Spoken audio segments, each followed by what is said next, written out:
Bow, bow, bow. And there we go. Hello, good afternoon, and welcome to another wonderful Bridgepoint Lunch and Learn. Helps if I can enunciate correctly. My name's Rob. I'll be your humble narrator. And today we're going to talk a little bit about ARM technologies, why it's important, and why it's been in the news a bit recently.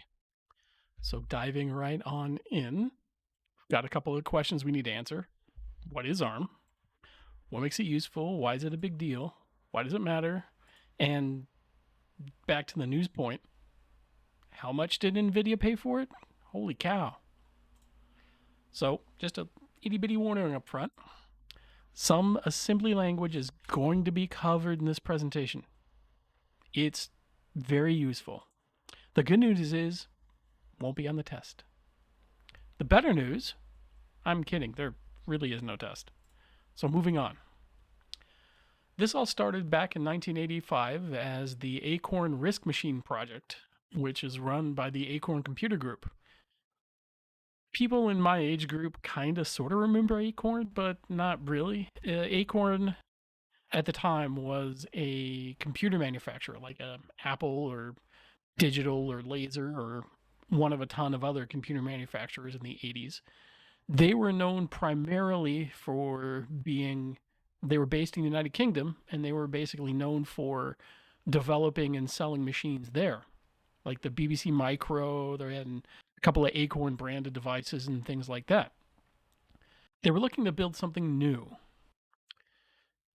because all their machines had been in the market for a couple of years, and it was time to innovate a little bit. They were looking at processors that were available at the time to help them build their new machine. And for varying reasons, technological, money, logistics, nothing off the shelf would get the job done for them. Intel's 186? Nope.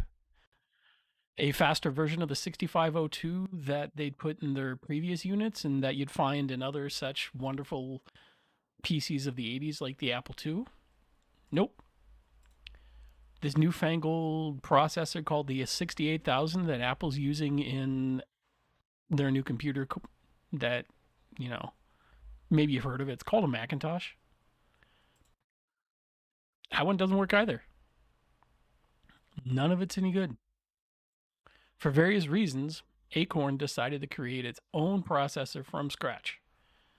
They did some research on this and discovered that a good deal of the cost of bringing a new computer to market involved developing its operating system. This is the 80s. They couldn't just download Linux and compile it. And also developing the motherboard around the processor and the case around all that and so on and so forth. Once you take all of these design considerations into account, design considerations that have to happen anyway,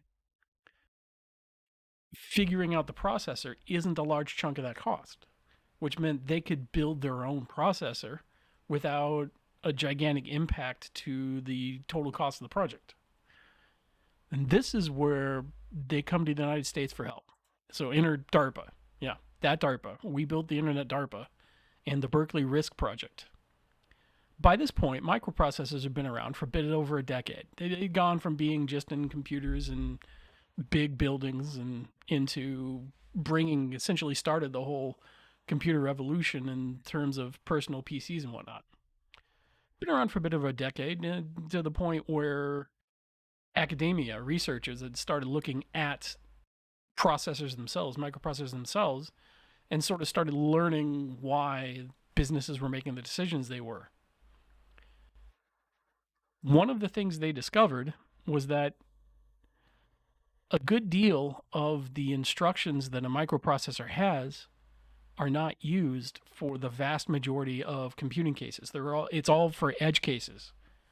I think I couldn't find a whole lot to back this particular quote up other than something in Wikipedia, but by one account, the entire Unix operating system, everything from device drivers through to command prompts and the various utilities that come with a decent Unix installation, only required 30% of all the instructions for the processor they used in the study, which meant the other 70% of all that processor space wasted completely. And this is where the RISC project came into play. The general idea was, rather than building more complicated processors with more of these instructions that are only good once in a while, don't build those instructions at all. Keep the processor smaller and let it focus better on the instructions it does have. And this is where we need to transition into assembly language a bit, because I think one little example will go a long way towards helping visualize this idea. So let's just take one of the simplest things you could possibly do in a computer: addition. Take the number 10, add it with a number stored in memory, and then put that result back into the place you got the original number from. So grab a number from memory, add to it, put it back in memory. The Intel processor, that's a single instruction: add x2, 10. We're done. It's all good to go. ARM's a little different in RISC. First, we have to load that data from memory into the processor so that we can work on it directly. Then we do the math. Then we store the result back into memory. And we're done. To be honest, both of these chips are doing the same thing, doing it all in a similar manner. Read from memory, add the number, right back to memory. All three chips doing the same thing. The difference is the difference between doing it in a single complicated instruction that does the load, the math, and the storing all at once, or multiple simpler instructions where basically you have to spell out what's going on. And this difference directly correlates to the circuitry inside a processor. One of the reasons they say that assembly language is not machine code is because in machine code, you don't have dynamic anything. It's all very explicit. You know, this set of ones and zeros will always do this thing, period. So when we say add a constant to a place in memory in the Intel world, that is a different set of ones and zeros than add 10 to something already inside the processor, or add two different memory regions. It all ends up being a different set of ones and zeros, which means it's a different set of electronics inside the processor. Going down this RISC path of not allowing things like directly adding from memory, you have to load it, add, and then put it back, simplifies the processor at the expense of software is maybe a little bit bigger, maybe a little bit slower to run, but simpler processor, you could make it run faster because it's not as complicated. There's give and take in this balance.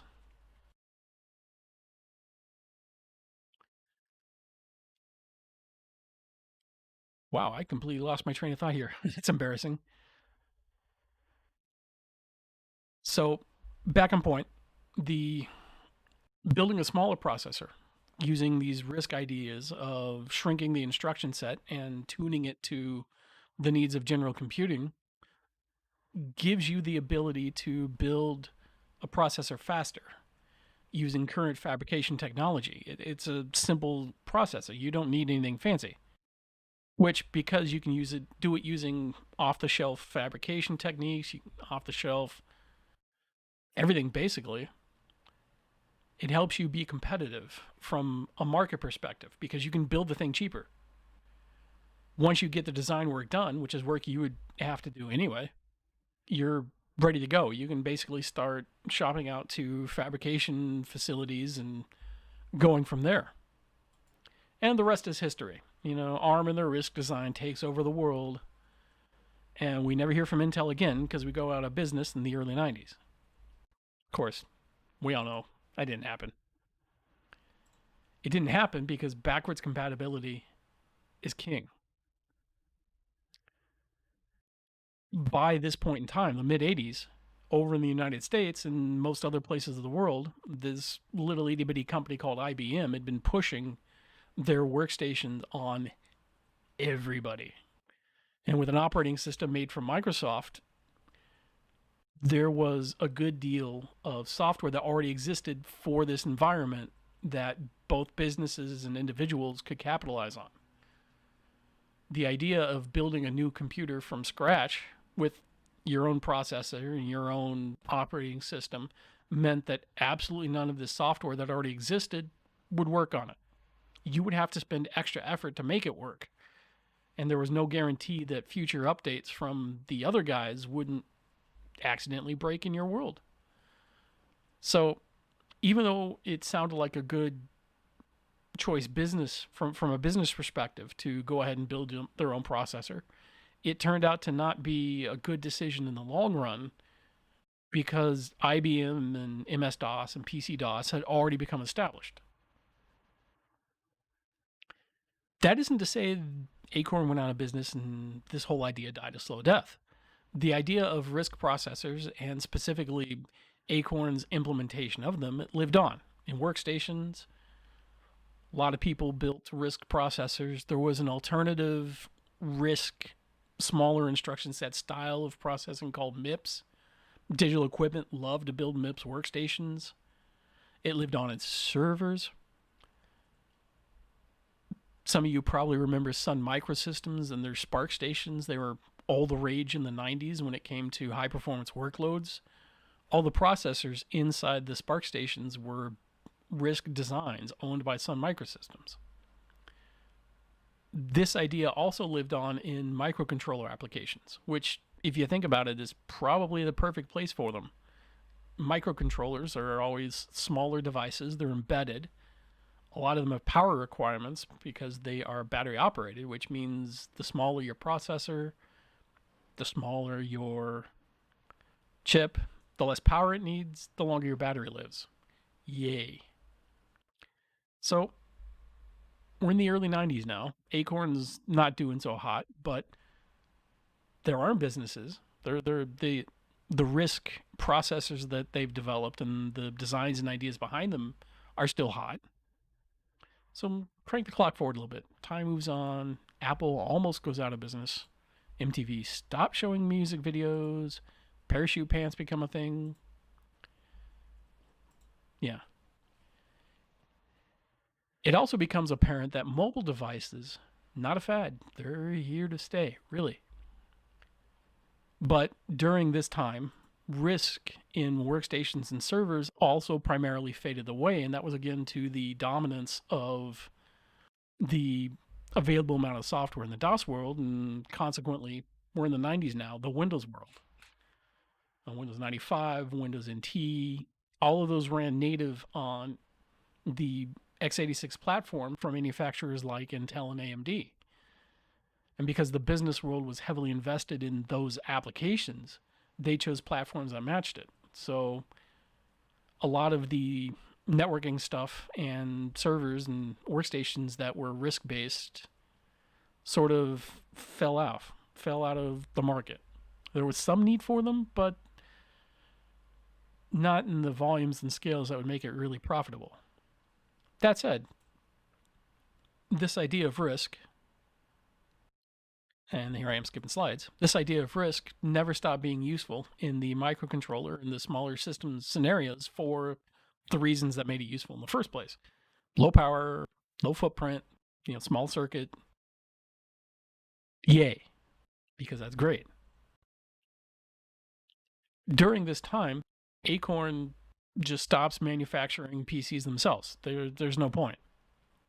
They really aren't even, the company that was Acorn isn't even really Acorn anymore. They've sort of just gone away. They sold off, basically split their processor design group off into a new company all by themselves.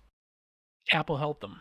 They basically took some of Apple's money and said, yes, let's build this new company together using our RISC ideas. And we get to name it because it's our designs. So we're going to call this new company ARM, Acorn RISC Manufacturer. And this is where ARM comes from, the RISC Designs and the Acorn Computer Company. They've continued their design and refinement work for various kinds of RISC processors ever since then. They've literally been at this for 32, 33 years now. They're not a manufacturer. They're a design firm. They engineer processors, probably build enough of them to test to make sure that they're good, but then the designs end up being licensed to other people that use them. So if you want to make your own ARM processor, you don't run off to ARM and say, hey, build me all these. You run off to ARM and say, hey, I want to license all this design and intellectual property so I can go build it myself. This is where we tie back into the mobile device world. Smartphone manufacturers capitalized on the ability to easily license these core processor technologies that had by now had been proven good for low power applications. If I'm building a smartphone, the processor inside it isn't really going to differentiate me from everybody else around there because we've got physical limits and technology limits, which means even if the individual designs are different, they're all going to be about the same in terms of their performance. So my differentiator as a cell phone manufacturer, a smartphone manufacturer, comes from the other things I put in the phone, not its processor.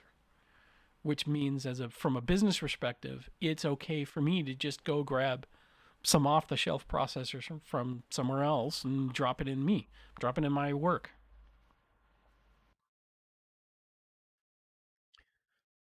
So here we go. Apple A13, 12, 11, 10, 9, etc., etc. Basically every iPhone and every iPod and every iPad ever. Qualcomm Snapdragons, which you'll find in a great many brands of smartphone. Samsung's Exynos? I'm not entirely certain how to pronounce that, but still, basically every brand of Samsung smartphone ever. MediaTek Dimensity and Helio. These sets of processors cover basically I shouldn't say every, but the vast majority of all the smartphones on the planet. They're all ARM based. Every single one of them runs an ARM design of some sort. So I know I've ran through it all pretty quick, but just to summarize so far, what exactly is ARM? Well, ARM is a company that develops and licenses RISC-based processor technology. Not specifically for the mobile market, but it's very useful for the mobile market. So we're good there. What makes it useful? The designs are low power. They're efficient. They're scalable. I mean, these days, even our smartphones have 4 or 8 processor cores in there, and it all works out just fine. And we still manage to get a full day's worth of charge. Goody two shoes us. So good to go there. Why does it matter? Well, I'm talking about a multi-billion-dollar industry that might look different if we didn't have processors that could last all day without a recharge. That's pretty important to literally billions of people. So I'd say that makes it matter. And now we come on to the current day, 2020. And you have to ask, why did NVIDIA pay that much for it? So if you look at recent headlines, it's official, NVIDIA buys ARM. NVIDIA buys ARM for $40 billion, new research AI center. NVIDIA buys ARM, promises to keep the licensing business alive. So far, so good. If you prefer your headlines a little bit more emotionally charged, China finds it disturbing that NVIDIA is buying ARM. ARM co-founder, this is a disaster. How this sale could go very wrong. And to sort of dig into a little bit of where all these headlines are coming from and why this happened in the first place, we need to take a little bit of a closer look at NVIDIA. So what do? They manufacture highly scalable, purpose-built processors. That's what they do. That's their product. That's what they sell. They just sell many different varieties of this for many different things. I think a good example is most people know NVIDIA as a graphics company. They sell video cards for gaming and workstation and various other applications. And when I say purpose built and highly scalable, if you take a look at the specs for the 3090, which they just announced, 10,496 floating point math processing cores in that one card alone. And an additional 5,248 math cores that are focused more on integer numbers. That's 15,000 cores in this one thing. They discovered some years ago that this graphics specific platform could be reused for more general purpose functions. I mean, math is math. The only reason it's useful for graphics is because of the sheer speed at which it can crunch all these different numbers. So we can take a million pixels, figure out what the color is going to be 60, 120 times a second with room to spare. I mean, that's literally billions upon billions of calculations all the time, and they all have to be perfect. But the hardware doing the calculating doesn't really care what it's for. So, I mean, you might say, yeah, I'm rendering an image, but you've reworked the math so that rather than, say, processing textures, it thinks it's processing textures because you're calling the same functions, but the inputs and the outputs actually mean you're solving some kind of cryptography problem. NVIDIA decided to harp on this realization some years ago, and they started building extra hardware to support this, make it easier.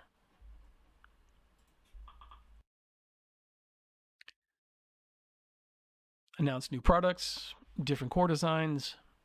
So now NVIDIA has products that are a good fit for neural networks, which is how most AI, artificial intelligence software works, in cryptography applications, SSL offloading, things like that, and scientific functions.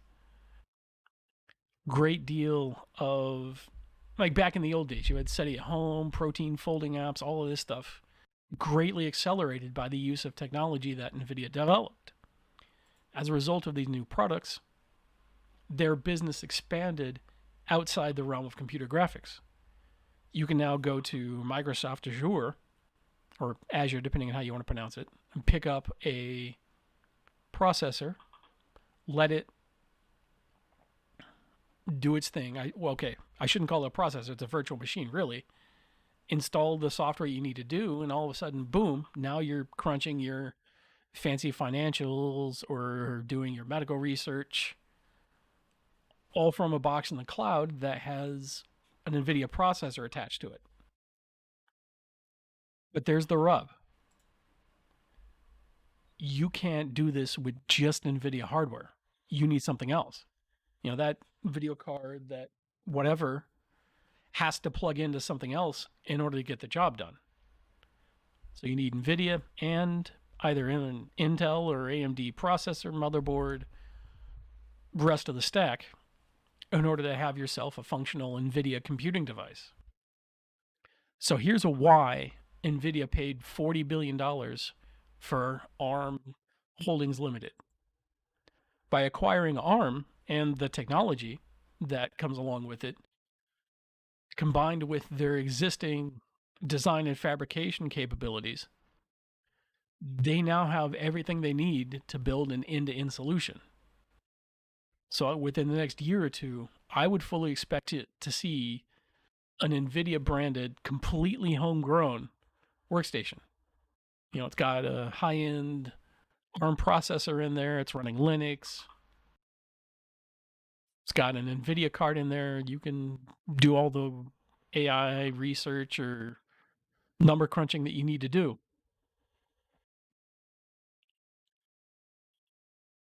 So there's why, in a nutshell. Let me check over here real quick and see if we've got any questions from the crowd. And we do not. All right, then. So thank everybody for watching. We will have something set up for next week, and I hope either myself or somebody else will see you then.